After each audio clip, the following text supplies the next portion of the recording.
ഏറ്റവും പ്രാധാന്യമേറിയ ഈ മഹാസമ്മേളനത്തിൻ്റെ അധ്യക്ഷൻ അഭിനന്ദനായ PS ഹാഷിം കാമിൽ സഖാഫി അവർ, ഉസ്താദ് PK ബാദിഷാ സഖാഫി അവർ, വേദിയിൽ ഉപവിഷ്ടരായിരിക്കുന്ന അഭിനന്ദനായിട്ടുള്ള ആറ്റക്കോയത്തങ്ങൾ AM നസീർ സാഹിബ്, മറ്റു ബഹുമാന്യരായിട്ടുള്ള പണ്ഡിതർ, സഹോദരങ്ങളെ, സുഹൃത്തുക്കളെ, ആഷ്മിയ ആലപ്പുഴയുടെ ഒഴിച്ചുകൂടാനാകാത്ത ഭാഗമായി 10-25 വർഷക്കാലമായി പ്രവർത്തിക്കുന്ന ഒരു ആത്മീയ പ്രസ്ഥാനമാണ്. എനിക്ക് ഓർമ്മയുണ്ട്, 96 കാലഘട്ടത്തിൽ ആദ്യമായി MLA ആയി വരുന്ന കാലഘട്ടം തൊടേ ആഷ്മിയയുടെ പ്രവർത്തനങ്ങളുമായി ബന്ധപ്പെടാൻ സാധിച്ച ഒരാളെന്ന നിലയിൽ ഒരു നിശബ്ദ വിപ്ലവം ഞങ്ങളെ അടുത്ത് കണ്ടിരുന്ന ഒരാളെന്ന നിലയിൽ ശ്രീ ബാദിഷാ സഖാഫിയുടെ, നമ്മുടെ ഉസ്താദിൻ്റെ നേതൃത്വവും പ്രവർത്തനങ്ങളും ഒക്കെ തന്നെ ആലപ്പുഴയ്ക്ക് ഒരു ആത്മീയ ശക്തി പകർന്നു കൊടുക്കുന്നതിൽ കുറവല്ലാത്ത പങ്ക് വഹിച്ചിട്ടുണ്ട് എന്നുള്ളത് നമുക്ക് പറയാൻ സാധിക്കുന്നു. അദ്ദേഹം കഴിഞ്ഞ 25 വർഷക്കാലമായി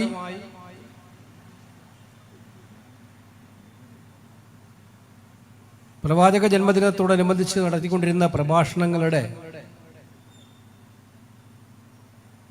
25ാമത് വാർഷികവും കൂടി ആഘോഷിക്കുന്ന ഈ ഒരു ചടങ്ങ്, അതും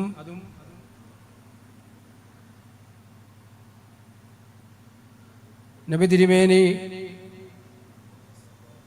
1499ാമത് ജന്മദിനാഘോഷ അന്തരീക്ഷത്തിൽ നടക്കുമ്പോൾ സത്യത്തിൽ വളരെയേറെ സന്തോഷവും അഭിമാനവും തോന്നുകയാണ്. ഞാൻ കഴിഞ്ഞ ദിവസം സത്യത്തിൽ വളരെയേറെ ആകർഷിക്കപ്പെട്ട സന്തോഷകരമായ ഒരു വാർത്ത കാണുകയുണ്ടായി. നമ്മുടെ അഭിനന്ദനായ മാർപ്പാപ്പ തിരുമേനിയുടെ ഇന്തോനേഷ്യ സന്ദർശനം. അദ്ദേഹം ഇന്തോനേഷ്യയിൽ സന്ദർശിച്ചതിൻ്റെ അവസാനത്തെ ദിവസം ജക്കാർത്തയിലകത്തുള്ള ഏഷ്യയിലെ തന്നെ ഏറ്റവും വലിയ മുസ്ലിം ദേവാലയം ഇഫ്തിഖ്ലാൽ പള്ളി, ആ പള്ളിയിലെ ഗ്രാൻഡ് ഇമാം എന്ന് വിശേഷിപ്പിക്കുന്ന നാസറുദ്ദീൻ ഇമാമിനെ സന്ദർശിച്ച് ആശ്ലേഷിക്കുന്ന ചിത്രമാണ് ലോകത്തിലെ മുഴുവൻ മാധ്യമങ്ങളും വലിയ പ്രാധാന്യത്തോടെ റിപ്പോർട്ട് ചെയ്തു.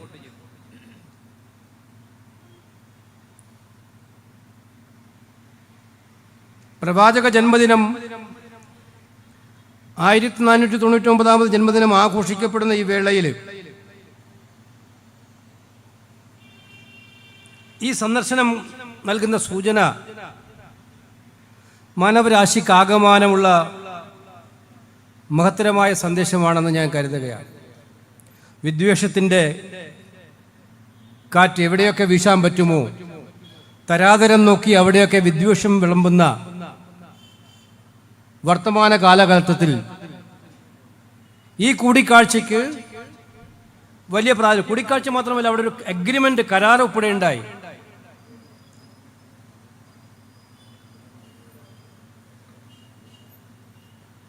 ഗ്രാൻഡ് ഇമാമും അഭിവന്യ മാർപ്പാപ്പ തിരുമേനിയും തമ്മിലൊരു കരാർ ഒപ്പിടുകയുണ്ടായി. കാലാവസ്ഥാ വ്യതിയാനത്തിൻ്റെയും പ്രകൃതി ദുരന്തങ്ങളുടെയും അസമാധാനത്തിൻ്റെയും ഒക്കെ കാലഘട്ടത്തിൽ രണ്ട് സമൂഹങ്ങൾ തമ്മിലുള്ള സഹവർത്തിത്വത്തിൻ്റെയും സ്നേഹത്തിൻ്റെയും പ്രാധാന്യം വിളിച്ചറിയിക്കുന്ന ഏറ്റവും മഹത്തരമായിട്ടുള്ള ഒരു കരാർ. ഞാനിത് പറയാൻ കാരണം, പ്രവാചകൻ തന്നെ ഒരു ഘട്ടത്തിൽ അദ്ദേഹത്തോട് പറഞ്ഞു, ശത്രുക്കൾ ശല്യപ്പെടുത്തി ശത്രുക്കളാൽ കൊണ്ട് പൊറുതിമുട്ടപ്പെട്ടൊരു കാലഘട്ടത്തിൽ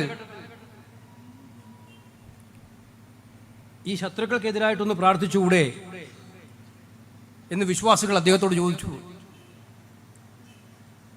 ശത്രുക്കൾക്കെതിരെ പ്രാർത്ഥിക്കാനല്ല അള്ളാഹു എന്നെ സൃഷ്ടിച്ചത്, കാരുണ്യത്തെക്കുറിച്ച് പ്രാർത്ഥിക്കാൻ വേണ്ടിയിട്ടാണ്, കരുണ നൽകാൻ വേണ്ടി പ്രാർത്ഥിക്കാൻ വേണ്ടിയിട്ടാണ്. ഇതിനപ്പുറം വലിയ മഹത്തരമായൊരു സന്ദേശം ഇസ്ലാം എങ്ങനെ പകർന്നു കൊടുക്കാൻ പറ്റും? അദ്ദേഹത്തിൻ്റെ വിടവാങ്ങൽ പ്രസംഗം പോലും, ആ വിടവാങ്ങൽ പ്രസംഗം കൃത്യമായിട്ടുള്ള സന്ദേശമാണ്. ഇസ്ലാമിനെ തീവ്രവാദത്തിൽ വലിച്ചു കെട്ടാൻ ശ്രമിക്കുന്നവർക്കെല്ലാം എതിരായിട്ടുള്ള ഏറ്റവും വലിയ സന്ദേശമാണ് പ്രവാചകന്റെ വിടവാങ്ങൽ പ്രസംഗവും. അഭിവന്യ പണ്ഡിതന്മാരിരിക്കുന്ന ഈ വേദിയിൽ ആത്മജ്ഞാനിയായ ഞാനതൊക്കെ പറയുന്നത് ശരിയായ കാര്യമല്ല. പക്ഷേ എനിക്ക് വർത്തമാനകാല സാഹചര്യത്തിൽ പറയാൻ തോന്നുന്ന കാര്യം, മനസ്സിനെ വ്യാകുലപ്പെടുത്തുന്ന കാര്യം, നമ്മുടെ സമൂഹ മാധ്യമങ്ങൾ ഇപ്പൊ ഒന്ന് എടുത്തു നോക്കിയേ നിങ്ങൾ. ഒരു കൂട്ടം ആളുകൾ നടത്തിക്കൊണ്ടിരിക്കുന്ന പ്രചരണത്തിന്റെ ഇല്ലാത്ത കള്ളക്കഥകൾ പടച്ചുവിട്ട് മതങ്ങളെ തമ്മിലടിപ്പിക്കാനും ഭിന്നിപ്പിക്കാനും അതിലൂടെ നേട്ടം കൊയ്യാനും വേണ്ടിയിട്ടുള്ള എന്തും പറയാമെന്നായിരിക്കുന്നു.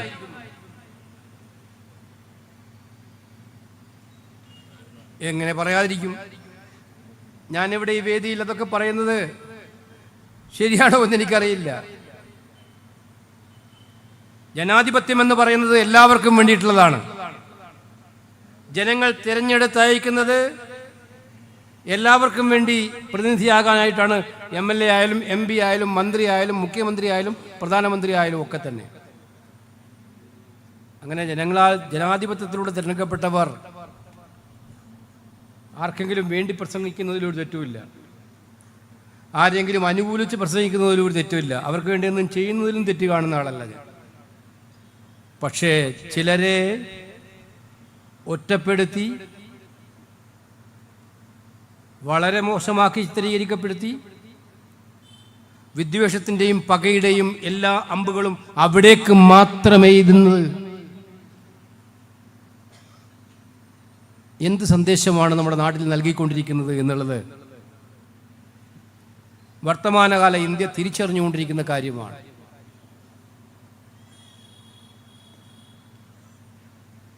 നമുക്കറിയാം, ഞാൻ പലപ്പോഴും പറയാറുണ്ട്, എനിക്ക് എൻ്റെതായ വിശ്വാസങ്ങളുണ്ട്. ആ കൊച്ചുനാൾ മുതലുള്ള എനിക്കുള്ള വിശ്വാസമാണ്. ഉസ്താദിൻ്റെതായ വിശ്വാസ പ്രമാണങ്ങൾ പ്രചരിപ്പിക്കുന്ന ആളാണ്. നസീറിനുണ്ട്, മറ്റുള്ളവർക്കെല്ലാവർക്കും ഉണ്ട്. ഈ വിശ്വാസങ്ങളൊന്നും പരസ്പരം തല്ലാനും കൊല്ലാനും പറഞ്ഞിട്ടുണ്ടായ വിശ്വാസങ്ങളല്ല. നമ്മുടെ നാട്ടിലെ ഭരണം നടത്തുന്ന ആളുകൾ നിയമം നിർമ്മിക്കുമ്പോൾ നിയമനിർമ്മാണ സഭകളിൽ ഭൂരിപക്ഷമുണ്ടെന്ന് വിചാരിച്ച് നമ്മൾ കൊണ്ടുവരുന്ന നിയമനിർമ്മാണങ്ങൾ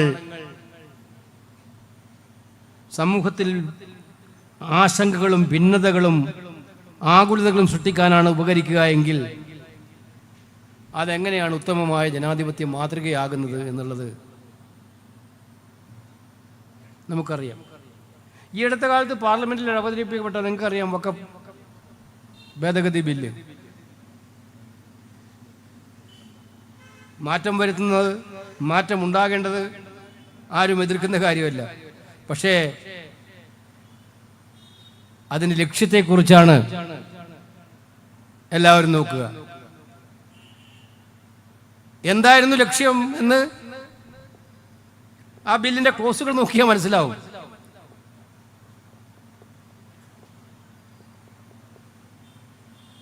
എനിക്ക് പാർലമെന്റിൽ പ്രസംഗിക്കാൻ ഒരു അവസരം കിട്ടിയപ്പോൾ ഞാൻ അതുമായി ബന്ധപ്പെട്ട് ഭരണഘടന മാത്രം കോട്ട് ചെയ്തുകൊണ്ട് നമ്മുടെ ഭരണഘടനയിലെ ആർട്ടിക്കിൾ 26, 28, 29, 30 ആൻഡ് ആർട്ടിക്കിൾ 13. ഭരണഘടന വെറുതെ ഉണ്ടാക്കിയതല്ല. ഇപ്പം ഭരണഘടന എന്തായാലും ഭാഗ്യത്തിന് ഇന്ത്യയിൽ ഏറ്റവും കൂടുതൽ ചർച്ച ചെയ്യപ്പെടുന്നൊരു വിഷയമാക്കി ഭരണഘടന മാറ്റപ്പെട്ടിട്ടുണ്ട്. അതിൻ്റെ ക്രെഡിറ്റ് വേറെ ആർക്കും അവകാശപ്പെട്ടതല്ല, ശ്രീ രാഹുൽ ഗാന്ധിക്ക് അവകാശപ്പെട്ടതാണ്. അദ്ദേഹമാണ് ഇന്ത്യയിലെ ഭരണഘടന ഏറ്റവും കൂടുതൽ ചർച്ചാ വിഷയമാക്കിയത്. ആ ഭരണഘടനയുടെ അനുസരിച്ച് നമ്മുടെ രാജ്യത്തെ ജനാധിപത്യത്തെ ഭരണഘടന അനുസരിച്ചുള്ള ആ അനുച്ഛേദങ്ങൾക്ക് വിരുദ്ധമായ ഒരു നിയമം പാർലമെന്റിൽ കൊണ്ടുവന്നാൽ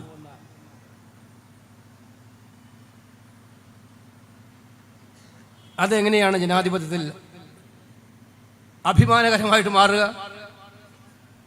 ഇവിടെയാണ് ഞാൻ പറഞ്ഞ പ്രവാചക തിരുമേനി പറഞ്ഞ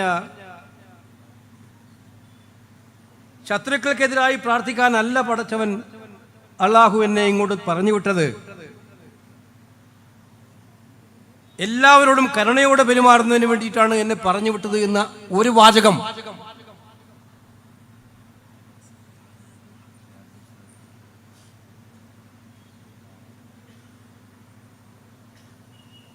ഇവിടെ ശത്രുവല്ല, സ്വന്തം രാജ്യത്തിലെ ജനങ്ങൾ, സ്വന്തം നാട്ടിലെ ജനങ്ങൾ അവരെ വിവേചനപൂർവ്വം പെരുമാറുകയും കാണിക്കുകയും ചെയ്യുന്ന ഒരു സാഹചര്യം ഉണ്ടാകുന്നത്, അത്തരം സാഹചര്യങ്ങൾ കൂട്ടിയെടുക്കാൻ വേണ്ടിയുള്ള നിയമനിർമ്മാണങ്ങളെ നമുക്ക് എങ്ങനെ നോക്കി കാണാൻ കഴിയുമെന്നാണ്. കഴിഞ്ഞ ദിവസം തന്നെ ഉസ്താദ് വിളിച്ചിരുന്നു കോഴിക്കോട് നിന്ന്. അപ്പോൾ വിളിച്ചു. അപ്പോൾ അദ്ദേഹം പറയുണ്ടായി, പാർലമെന്റ് പ്രസംഗം ഞാൻ കേട്ടായിരുന്നു, വളരെ നന്നായി. എനിക്ക് സത്യത്തിൽ അഭിമാനം തോന്നി അദ്ദേഹം അങ്ങനൊരു കാര്യം പറഞ്ഞു കേട്ടപ്പോൾ. ഞാൻ അധികമൊന്നും പറഞ്ഞില്ല. വഖഫ് ബോർഡിനെ നിയന്ത്രിക്കുന്ന ഭരണസമിതികളിൽ അമുസ്ലിങ്ങളെ ഉൾപ്പെടുത്താൻ തീരുമാനിച്ചാൽ അതിൻ്റെ ഭവിഷ്യത്ത് എന്തായിരിക്കുമെന്നുള്ളത് നിയമം നിർമ്മിക്കുന്നവരൊന്ന് ആലോചിക്കണ്ടേ? എനിക്കൊരുപാട് ഭീഷണി സന്ദേശങ്ങൾ കിട്ടി ആ പ്രസംഗത്തിന് ശേഷം ടെലിഫോണിലൂടെ. കാരണം ഞാൻ അതിനകത്തൊരു കാര്യം ചോദിച്ചിരുന്നു, മറ്റൊരു കാര്യം.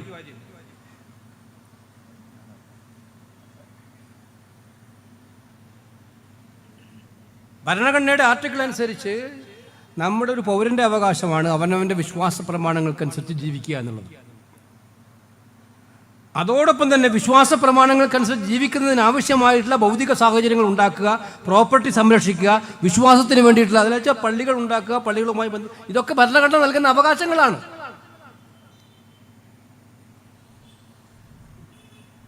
റൈറ്റ് ടു ബിലീവ് റിലീജിയൻ എന്ന് പറയുന്നത് നമ്മളെ വിശ്വാസങ്ങൾക്ക് വിശ്വസിക്കാൻ. അപ്പൊ അത് കവർന്നെടുക്കാൻ തീരുമാനിക്കുക എന്ന് പറഞ്ഞാൽ അതിലേക്ക്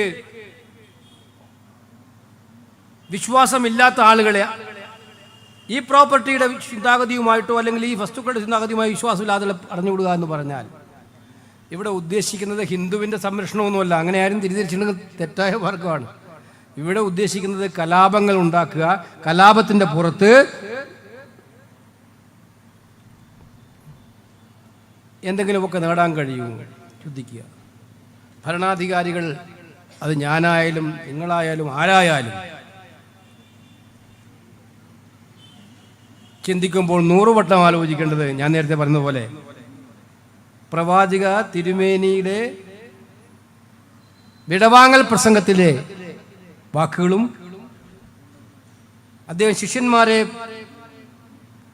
തരാതരം ഉപദേശിച്ച വാക്കുകളും വിശ്വസിക്കുക എന്നതാണ്. ഇപ്പോൾ ഏറ്റവും ഒടുവിൽ ഞാൻ നേരത്തെ പറഞ്ഞതുപോലെ നമ്മുടെ നാട്ടിലാകമാനം അസ്വസ്ഥതകൾ ഉണ്ടാക്കുകയാണ്. ക്രൈസ്തവരും മുസ്ലിങ്ങളും തമ്മിൽ എന്തോ വലിയ സംഘർഷമാണ്. സമൂഹ മാധ്യമങ്ങൾ തുറന്നു നോക്കിയാൽ കാണാൻ കഴിയുന്നത് ഹിന്ദു മുസ്ലിം ഉണ്ട്, അത് വേറെ, അത് അജണ്ടയായിട്ട് വെച്ചിട്ടുണ്ട്. അതിനിടയിൽ ഇത് കേരളത്തിലേ ഉള്ളൂ, മണിപ്പൂരിൽ ഇത് കാണൂല. മണിപ്പൂരിൽ വേറെ നെറേറ്റീവാണ്, ഇവിടുത്തെ നെറേറ്റീവാണിത്. അപ്പം അവരോടാണ് എനിക്ക് പറയാനുള്ളത്, ഇങ്ങനെ അവിടെയാണ് മാർപ്പാപ്പ തിരുമേനിയും ഗ്രാൻഡ് ഇമാമും തമ്മിലുള്ള കൂടിക്കാഴ്ചയും ആ കൂടിക്കാഴ്ചകൾക്ക് മാർപ്പാപ്പ കൃത്യമായി പറയുന്ന കാര്യങ്ങളും. ഞാൻ ദീർഘമായി പ്രസംഗിക്കാൻ ആഗ്രഹിക്കുന്നില്ല, പണ്ഡിത ശ്രേഷ്ഠന്മാരിരിക്കുന്ന വേദിയാണ്. അതുകൊണ്ട്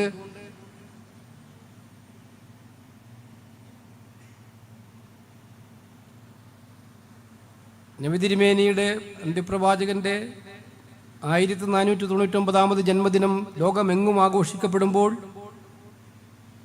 ലോകമാകം നന്മയുടെ സന്ദേശം പകർന്നു കിടക്കുന്ന അന്തരീക്ഷമുണ്ടാകുമ്പോൾ, തിരുമേനിയുടെ യഥാർത്ഥ സന്ദേശങ്ങൾ ജനങ്ങളിലേക്ക് എത്തിക്കാൻ ഇത്തരം പണ്ഡിത സദസ്സുകളിലൂടെ സാധിക്കുമാറാകട്ടെ എന്ന് ആത്മാർത്ഥമായി പ്രാർത്ഥിക്കാൻ ഈ അവസരം ഞാൻ വിനിയോഗിക്കുകയാണ്, അഭ്യർത്ഥിക്കുകയാണ്. ഏത് വിശ്വാസങ്ങളായാലും നമ്മളെല്ലാം മനുഷ്യരാണ് എന്ന ചിന്താഗതിയോടുകൂടി തന്നെ അവരുടെ വിശ്വാസ പ്രമാണങ്ങൾക്കനുസരിച്ച് ശക്തമായ ജീവിതം മുന്നോട്ട് കൊണ്ടുപോകുമ്പോൾ മാനവികതയ്ക്ക് വേണ്ടിയിട്ടുള്ള സന്ദേശമാണ് എല്ലാ വിശ്വാസങ്ങളും, പ്രത്യേകിച്ച് ഇസ്ലാം നമ്മളെ പഠിപ്പിച്ചിട്ടുള്ളത് എന്നും കൂടുതൽ മനസ്സിലാക്കിക്കൊണ്ട് മുന്നോട്ട് പോകാനുള്ള അവസരം ഉണ്ടാക്കുക എന്നുള്ളതാണ് കരണീയമായിട്ടുള്ളത് എന്ന് വിനയപൂർവ്വം അഭ്യർത്ഥിക്കുകയാണ്. ഞാൻ നേരത്തെ പറഞ്ഞു, ഉസ്താദ് ബാദിഷാ സഖാഫിയുടെ 10-25 വർഷക്കാലത്തെ ആലപ്പുഴയിലെ ജീവിതം, ചന്ദ്രൂരുകാരനാണെങ്കിലും അദ്ദേഹം ആലപ്പുഴയുടെ ഏറ്റവും മഹത്തായ ഭാഗമായി നിന്നുകൊണ്ട് ആഷ്മിയ കെട്ടിപ്പടുത്ത് മുന്നോട്ട് കൊണ്ടുവന്ന് ഇന്നതൊരു വലിയ പ്രസ്ഥാനമായി മാറ്റപ്പെട്ട് കഴിഞ്ഞിട്ടുണ്ട്. അതിനൊക്കെ തന്നെ പിന്നിൽ അദ്ദേഹത്തിൻ്റെതായിട്ടുള്ള അധ്വാനവും പ്രാർത്ഥനയും ശക്തിയും ഒക്കെ തന്നെ കരുത്തോടെ ഉണ്ട് എന്നുള്ളത് അഭിമാനത്തോടെ പറയാൻ കഴിയും. അത് ഇനിയും ഉത്തരോത്തരം വളർന്ന് മുന്നോട്ട് പോകട്ടെ എന്ന് ആത്മാർത്ഥമായി ആഗ്രഹിച്ചുകൊണ്ട്, ഇതെല്ലാം, ഈ പ്രസ്ഥാനങ്ങളെല്ലാം പൊതുവായി നാടിൻ്റെ നന്മയ്ക്കും ആത്മീയതയുടെ വളർച്ചയ്ക്കും ഒക്കെ തന്നെ ഉപകരമാക്കിക്കൊണ്ട് സമൂഹത്തിന് നന്മ കരുന്നതായിട്ട് മാറട്ടെ എന്ന് വിനയപൂർവ്വം അഭ്യർത്ഥിച്ചുകൊണ്ട് ഈ സമ്മേളനം ഔപചാരികമായിട്ട് ഉദ്ഘാടനം ചെയ്യുന്നു. നന്ദി. ജയ് ഹിന്ദ്.